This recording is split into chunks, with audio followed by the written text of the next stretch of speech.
Hello and welcome back to my channel guys. Saraswati পুজোর দিন কিন্তু আমি সকাল সকাল বেরিয়ে আগে অঞ্জলি দিয়ে নিয়েছিলাম, বাট তখন আমি ফোন নিয়েই যাইনি, কারণ আমি শ্রুতি দিদিদের বাড়িতেই গেছিলাম অঞ্জলি দিতে।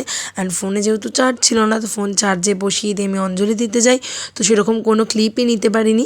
আমি তো রেডি হয়ে ডিরেক্ট চলে এসেছিলাম কলেজে। অ্যান্ড আমাদের কলেজে যে পুজোটা হয় সেটা ছোট্ট করে তোমাদের সাথে তুলে ধরার চেষ্টা করলাম। অ্যান্ড তারপরে আমরা গেছিলাম বাইরে কয়েকটা ফটো ভিডিও করতে। সামনেই হচ্ছিল শ্যামাপ্রসাদের পুজোটাও, সেখানেও গিয়ে আমি মাকে একটু ক্যাপচার করে নিই। অ্যান্ড তারপরে আর একটু ফটো ভিডিও করি, আরও একটু। তারপরে আমরা ডিসাইড করি আমরা প্রিন্সেপ ঘাট যাবো, বাট আমরা নিজেরাও জানি না যে কোন বাস প্রিন্সেপ ঘাট যায়। আমরা তো ফার্স্টে ভেবেছিলাম ক্যাব করব, বাট ক্যাবে অনেক প্রাইস দেখাচ্ছিল। আর যাও বা আমরা একটা বুক করি, তাও অনেক লেট করছিল আসতে, বারবার ক্যান্সেল করছিল। তো বাধ্য হয়ে আমরা বাসে উঠি, বাট এই বাসটা ডিরেক্ট প্রিন্সেপ ঘাট যায়ও না, যেটা আমরা জানতাম না। আমাদেরকে কন্ট্রাক্টর ভুল বলে তোলে বাসে, আমাদের বাবুঘাটের সামনে নাম দেয়। আর ওখানে নামার পর যেটা দেখি যে এখনও 23 মিনিট হাঁটতে হবে আমাদেরকে। তো ঠাকুরের নাম নিয়ে আমরা হাঁটতে শুরু করি। যাবো যখন ডিসাইড করেছি, যেতে হবেই। আমরা তো পুরো সোজা হাঁটা শুরু করে আমরা ইডেন গার্ডেন স্টেশনের উপর দিয়ে হাঁটছিলাম। অ্যান্ড সেখান থেকে যেতে যেতে আমরা দেখতে পাই যে বাবুঘাটে যেখানে আরতি হয় সেই জায়গাটাও, বাট আরেকটু বিকেল হলে বা সন্ধে হলে মেবি আরতি হতো। তো আমরা দেখতেও পারিনি। আমরা জানি ওখানে যদি বেশি টাইম লাগাই আমরা প্রিন্সেপ ঘাট পৌঁছাতে পারবো না। অ্যাকচুয়ালি না, জিনিসটা আমাদের পুরো ভুল হয়ে গেছে। আমাদের আসা উচিত ছিল অন্য দিক থেকে, বাট আমরা পুরো উল্টো দিক থেকে প্রিন্সেপ ঘাট ঢুকি, যে কারণে আমাদের অনেকটা হাঁটতে হয়। যেখান থেকে মানুষ ঢোকে আমরা সেখান থেকে বেরিয়েছি লিটারেলি।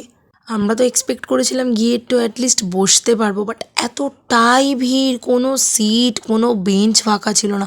সব জায়গায় শুধু কাপেল কাপেল কাপেল কাপেল।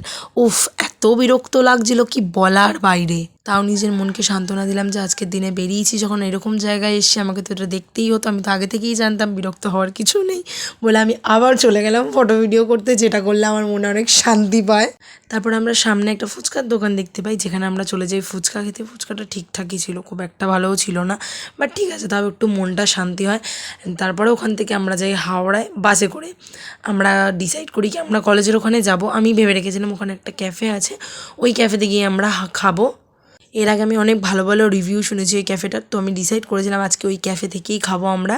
তো যেমন কথা তেমন কাজ, আমরা হাওড়া থেকে এসে মেট্রো ধরে নিই। অ্যান্ড আজকে একটা অড জিনিস হয়েছে কি, হাওড়া মেট্রোতেও এত ভিড়। লিটারেলি অন্য দিন দেখা যায় না হাওড়া মেট্রোতে এত ভিড়। আমি তো এর আগে কোনো দিন দেখিনি, বাট আজকে অফকোর্স ভিড় হবেই। এই মেট্রোতে তো তাও ঠিকঠাক ছিল। আমরা যখন এসপ্ল্যানেড থেকে যতীনদাস যাওয়ার জন্য মেট্রোতে উঠি না, আমরা কোনো রকম আশাই রাখিনি কি আমরা নামতে পারবো যতীনদাস। অনেক স্ট্রাগল করার পরে নামি। অ্যান্ড তারপরে ক্যাফের বাইরে আধা ঘন্টা লাইন দেওয়ার পরে ফাইনালি ক্যাফেতে এসে আমরা খাবার অর্ডার করে বসি। খাবার অর্ডার করারও আধা ঘন্টা বাদে খাবারটা আমাদের দিয়ে গেছিলো।